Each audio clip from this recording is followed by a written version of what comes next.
Теңіз түбіндегі достық. Күннің нұры мөлдір судың ішіне түсіп, теңіз түбіндегі түрлі түсті маржандарды жарқыратып тұрды. Теңізде көңілді балық балықтай, ақылды тасбақа тасжан, қулығы көп сегіз аяқ секежан және мейірімді дельфин Дельфий бірге тұратын. Бір күні кенеттен теңіз үстінде дауыл бұрқ етті. Қатты толқындар су астындағы әдемі бақтарды шайып кетті. Маржандар сынып, балдырлар быт-шыт болды. Балықтай қорқып айқайлап жіберді. Ойбай, не істейміз? Біздің үйіміз қирап қалды ғой. Тасжан сабырлы түрде жауап берді.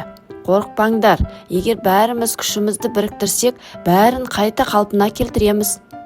Секежан серпіліп кетті. Дұрыс айтасың, Тасжан, мен өз аяқтарыммен маржандарды жинай аламын. Ал Дельфий мәз болып су бетіне секіріп былай деді. Ал мен алыстан балдырлар мен ұсақ тастарды әкелемін. Бәрі бірігіп іске кірісті. Тасжан үлкен тастарды ақырын итеріп қойды. Секежан өзінің 8 қолымен сындырып қалған маржандарды бір-біріне біріктірді. Дельфин суды кесіп өтіп, жаңа балдырлар мен гүлді өсімдіктер әкелді. Балықтай ұсақ балықтарды ұйымдастырып, оларға ұсақ түйек жинауға көмектесті. Кешке қарай бүкіл теңіз түбі бұрынғыдан да әдемі болып жарқырады. Балықтай қуана секіріп, «Ура! Біздің үйіміз тіпті бұрынғыдан да керемет болды» деді. Тасжан жылы жымиып жауап берді.